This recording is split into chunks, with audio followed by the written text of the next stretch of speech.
তো জিলহজ মাসের গুরুত্ব এবং ফজিলত কতটুকু এই ব্যাপারে বর্ণনা করতে গিয়ে আল্লাহ সুবহানাহু ওয়া তাআলা পবিত্র কোরআনুল কারীমের 30 নম্বর পারার 89 নম্বর সূরা, এই সূরাটির নাম হচ্ছে সূরায়ে ফাজর।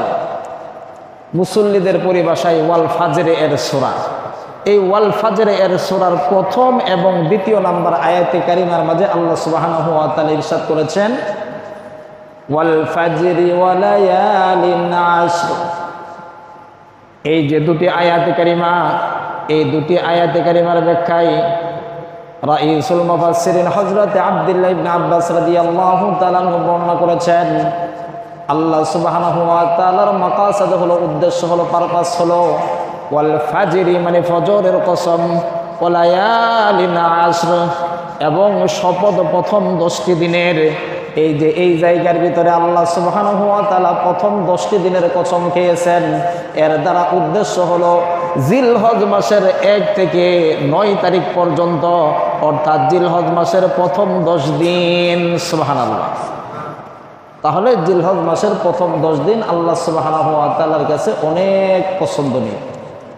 তো আল্লাহ সুবহানাহু ওয়া তাআলার কাছে জিলহজ মাসের প্রথম 10 দিন যে অনেক বেশি পছন্দনীয়, এই ব্যাপারে আমরা যদি হাদিস থেকে আলোচনা করি তাহলে আমাদের জন্য বুঝতে আরো সহজ হবে। এই ব্যাপারে আপনাদের সামনে যে হাদিসটি এখন উপস্থাপন করব, হাদিস গ্রন্থের নাম হলো সহিহুল বুখারী, হাদিসের নাম্বার হলো 969, 969। এই হাদিসটি নবীজি সাল্লাল্লাহু আলাইহি ওয়াসাল্লামের জলিল কদর সাহাবী হযরত আব্দুল্লাহ ইবনে আব্বাস রাদিয়াল্লাহু তাআলা আনহু এর সনদে বর্ণিত। আনা আব্দুল্লাহ ইবনে আব্বাস রাদিয়াল্লাহু তাআলা আনহু قال عن النبي الصادق المصدوق صلى الله عليه وسلم।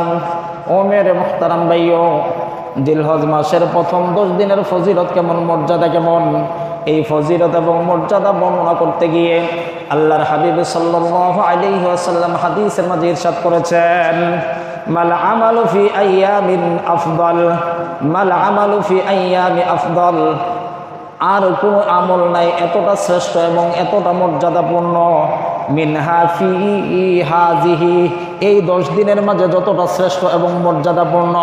আল্লাহর হাবিব সাল্লাল্লাহু আলাইহি ওয়াসাল্লাম জানায়া দেয়, ওরে উম্মতারা শোনো, জিলহজ মাসের প্রথম 10 দিনের আমল আল্লাহ সুবহানাহু ওয়া তাআলার কাছে এত বেশি প্রিয়, বৎসরের অন্যান্য দিনগুলির আমল আল্লাহ সুবহানাহু ওয়া তাআলার কাছে এতটা প্রিয় নয়। জিলহজ মাসের প্রথম 10 দিনের আমল আল্লাহ তাআলার কাছে যতটা প্রিয়। সুবহানাল্লাহ।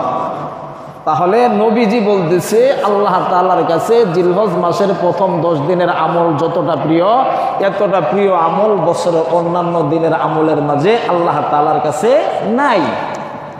এরপরে আসুন, এই কথা শোনার পর সাহাবায়ে কেরাম রাদিয়াল্লাহু তাআলা আনহুম আজমাইন নবীজি সাল্লাল্লাহু আলাইহি ওয়াসাল্লামকে প্রশ্ন রাখলেন, ক্বালু ওয়ালাল জিহাদ ইয়া রাসূলুল্লাহ।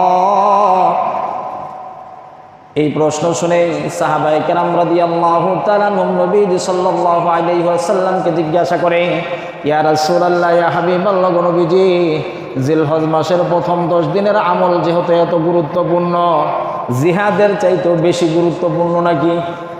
এত বেশি গুরুত্বপূর্ণ, এটা কি জিহাদের চাইতেও গুরুত্বপূর্ণ?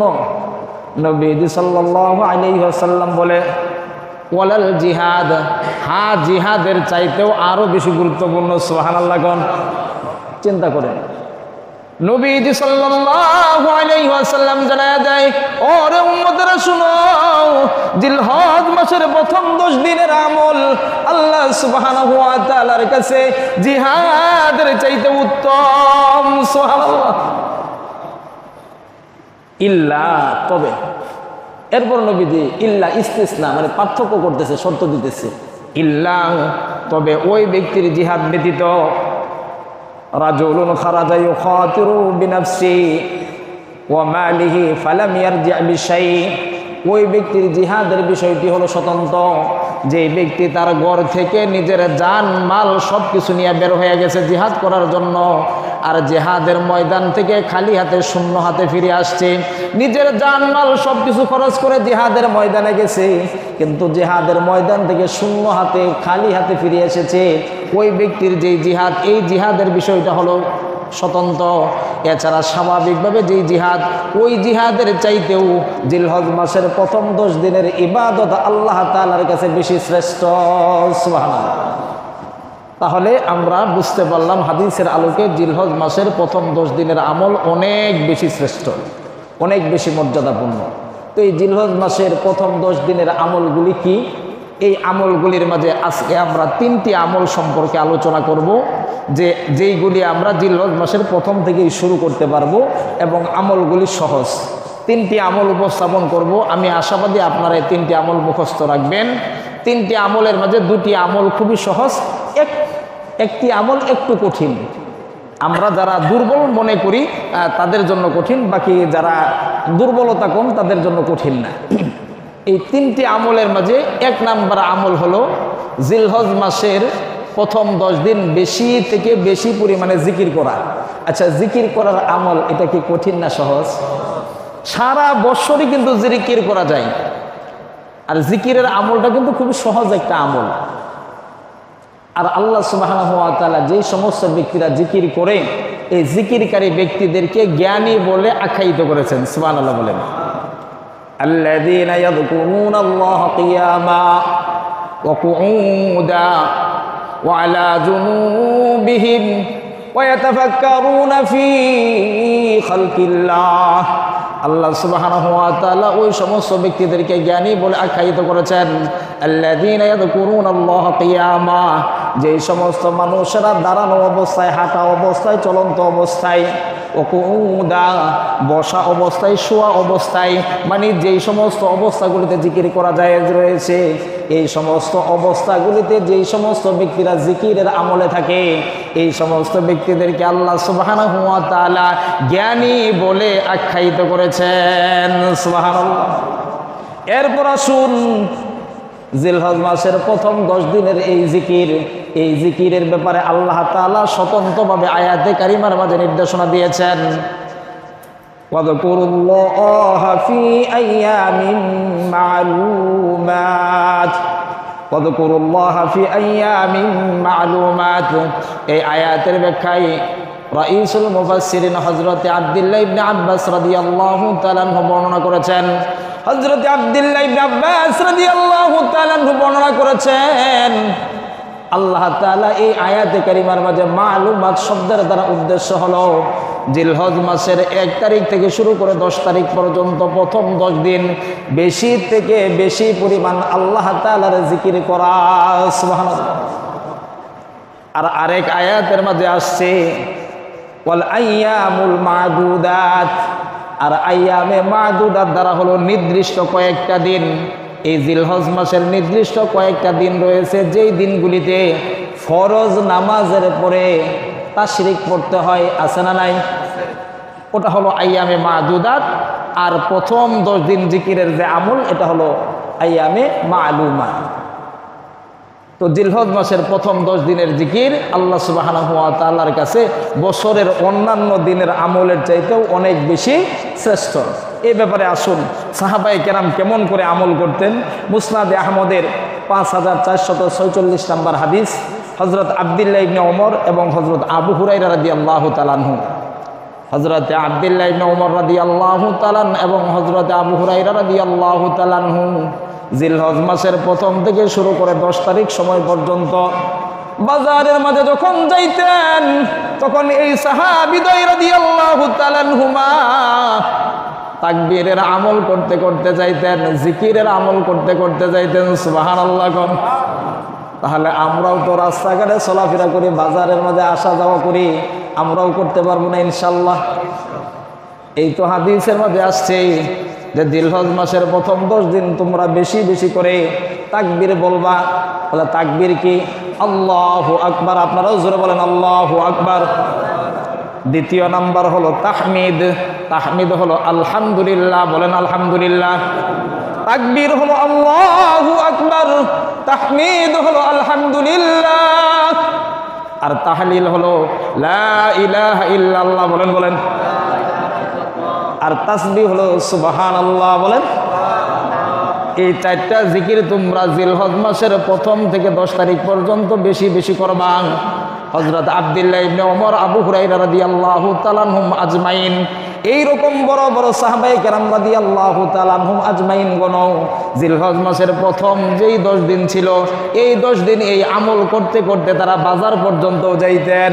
তাদের দেখা দেখি অন্যান্যরাও এই জিকিরের আমল করতেন। সুবহানাল্লাহ।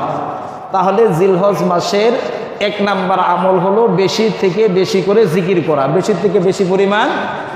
তো এই জিকিরের আমল এটা তো কষ্টের না সহজ? এটা কিন্তু সহজ আমল। এটার জন্য আলাদা ওযু দরকার নাই, গোসল দরকার নাই, কোনো কিছু দরকার নাই, চাইলে আমরা আমল করতে পারবো। আর এই 10 দিন যদি করা হয়, সারা বছর তো করার জন্য চেষ্টা করবোই, এই 10 দিন করলে আল্লাহ তাআলার কাছে আরো বেশি প্রিয় হওয়া যাবে ইনশাআল্লাহ। এখন আসুন জিলহজ মাসের দ্বিতীয় নাম্বার আমল হলো জিলহজ মাসের 1 থেকেই শুরু করে নফল রোজা রাখা এবং রাতের বেলায় নফল নামাজ আদায় করা। জিলহজ মাসের 1 দিন থেকেই শুরু করে নফল রোজা রাখা এবং রাতের বেলায় নফল নামাজ পড়া।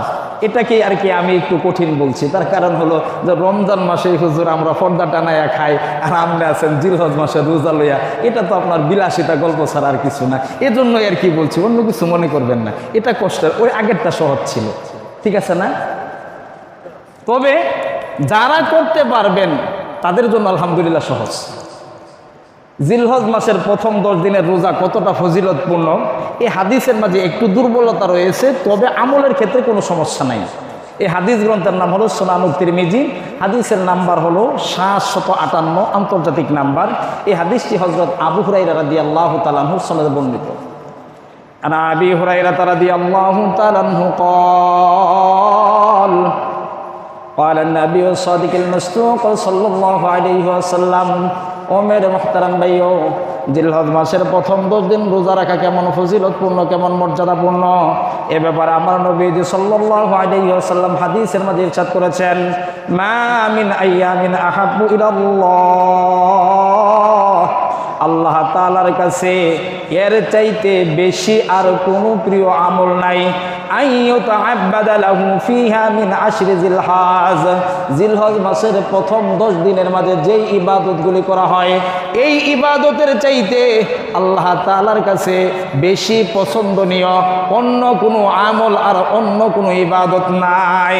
সুবহানাল্লাহ। এরপর নবী সাল্লাল্লাহু আলাইহি ওয়াসাল্লাম হাদিসের পরবর্তী অংশের মাঝে জানিয়ে দেয়, ইয়াদিলু সিয়ামি কুল্লি ইয়াউমি মিনহা বিসিয়ামিন সানা, যদি কোনো ব্যক্তি জিলহজ মাসের 1 তারিখ থেকে 10 তারিখ সময় পর্যন্ত একদিনও রোজা রাখে, এই একদিনের রোজা 1 বৎসরের সমপরিমাণ রোজা হিসেবে আখ্যায়িত করা হবে। একদিন কয় বৎসর? তাহলে কোনো ব্যক্তি যদি 1 থেকে শুরু করে 9 দিন, প্রথম 9 দিন, এই 9 দিন রোজা রাখে কয় বৎসর? তাহলে সুবহানাল্লাহ, একটু মোহাব্বতে জোরে কন্যা। জিলহজ মাসের 1 থেকে যদি কোনো ব্যক্তি একদিন রোজা রাখে, একদিন রোজা রাখার কারণে ওই ব্যক্তির আমল নামার মাঝে 1 বৎসরের সম পরিমাণ নফল রোজা রাখলে যেই সব হতো, ওই সব ওই ব্যক্তির আমল নামার মাঝে দান করা হবে। এরপরে আসুন, যদি কোনো ব্যক্তি জিলহজ মাসের 1 10 দিন রাতের বেলায় কিয়াম করে, অর্থাৎ রাতের বেলায় নফল নামাজ পড়ে, তাহলে এটার মর্যাদা কেমন? আমার নবী সাল্লাল্লাহু আলাইহি ওয়াসাল্লাম জানায় দেয়, ওয়া কিয়ামি কুল্লি লাইলাতিন মিনহা বিকিয়ামি লাইলাতিল কদর, যদি কোনো ব্যক্তি জিলহজ মাসের 1 তারিখ থেকে শুরু করে 1 10 দিন রাতের বেলায় কিয়াম করে, রাতের বেলায় নফল নামাজ আদায় করে, তাহলে ওই ব্যক্তির মর্যাদা হবে এমন, লাইলাতুল কদরের মাঝে দাঁড়িয়ে যদি কোনো ব্যক্তি নফল নামাজ পড়ে, নফল আদায় করে, ওই ব্যক্তির আমল নামায় যতটা পরিমাণ নেকি দান করা হবে, ওই ব্যক্তির আমল নামার মাঝেও সম পরিমাণ নেকি এবং মর্যাদা দান করা হবে। তাহলে এটা কিন্তু চাইলে করা সম্ভব। এশার নামাজ আমরা যারা পড়ি, এশার নামাজের পরে 2-4 রাকাত করে প্রতিদিন পড়া, এটা কিন্তু খুব কষ্টের কিছু না যদি নামাজ পড়া হয়। আর না পড়লে তো কষ্টে। যারা নামাজ পড়ে তাদের জন্য খুব সহজ, আর যারা নামাজ পড়ে না তাদের জন্য আল্লাহ তো বলছি ওয়া ইন্নাহা লাকাবীরা, এটা বড় কঠিন কাজ। যারা পড়ে না তাদের জন্য খুব কঠিন, যারা পড়ে তাদের জন্য সহজ। তাহলে 2টা আমল গেল। 1 নাম্বার আমল বেশি বেশি জিকিরের আমল করা। 2য় নাম্বার আমল নফল রোজা এবং রাতের বেলায় নফল নামাজ আদায় করা। এখন আসুন 3 নাম্বার আমল। এই 3 নাম্বার আমল হলো নখ চুল এইগুলি না কাটা। নখ চুল এইগুলি না কাটা। খুব সুন্দরভাবে বুঝেন। হাদিস গ্রন্থের নাম হলো সহিহুল মুসলিম, হাদিসের নাম্বার হলো 49-59, অর্থাৎ 4959 নাম্বার হাদিস। এই হাদিসটি নবীজি সাল্লাল্লাহু আলাইহি ওয়াসাল্লামের একজন সম্মানিতা স্ত্রী, নাম হলো তার উম্মে সালমা। আন উম্মে সালমা রাদিয়াল্লাহু তাআলা আনহা ক্বালাত উম্মাহাতুল মুমিনিন উম্মে সালমা রাদিয়াল্লাহু তাআলা আনহা হাদিস বর্ণনা করেছেন। আল্লাহর হাবিব সাল্লাল্লাহু আলাইহি ওয়াসাল্লাম ইরশাদ করেছেন, মান কানা লাহু যিবহুন ইয়াযবাহুহু, যেই ব্যক্তির কাছে কুরবানির পশু রয়েছে, অর্থাৎ যেই ব্যক্তি কুরবানি করবে এমন নিয়ত করেছে, কুরবানি করবে এমন ইচ্ছা যেই ব্যক্তির রয়েছে, ফাইদা উহিল্লা হিলালু জিলহজ, যখন জিলহজ মাসের চাঁদ উঠবে, এই জিলহজ মাসের চাঁদ ওঠার পূর্বে ফালা ইয়াখুযান্না মিন শারিহি, এই ব্যক্তি যেন তার চুল আর না ফালায়, চুল যেন না কাটে, ওয়ালা মিন আযফারি শাইআ, এবং এই ব্যক্তি যেন তার হাতের নখগুলি না কাটে, হাত্তা ইউযাহি, যতক্ষণ না সময় পর্যন্ত কুরবানি করবে, যতক্ষণ সময় পর্যন্ত কুরবানি না করবে ততক্ষণ সময় পর্যন্ত হাতের নখগুলি কাটবে না এবং চুলগুলি কাটবে না। এবং আমাদের শরীরের মাঝে যে অবাঞ্ছিত লোম রয়েছে, পশম রয়েছে, যেইগুলি ফালানো আমাদের জন্য শরীয়তের হুকুম, ওইগুলিও যেন পরিষ্কার না করে। সুবহানাল্লাহ। এটা কিন্তু সহজ আমল। এই মুসলিমের এই হাদিসের মধ্যে আসছে যেই ব্যক্তির কাছে কুরবানির জন্তু আছে সেই ব্যক্তি যেন এই আমল করে। তিরমিজির আরেক হাদিস, ওই হাদিসের মধ্যে আসছে যে যার কাছে কুরবানির জন্তু নাই সেই ব্যক্তিও এই আমল করতে পারবে। সুবহানাল্লাহ। নারী পুরুষ যেই হোক, কুরবানির জন্তু যার কাছে আছে সেও এই আমল করতে পারবে, আর যার কাছে নাই সেই ব্যক্তিও এই আমল করতে পারবে। তাহলে যেহেতু বৎসরে একটা বার এই সুযোগ, আজকে যেহেতু জিলকদ মাসের 24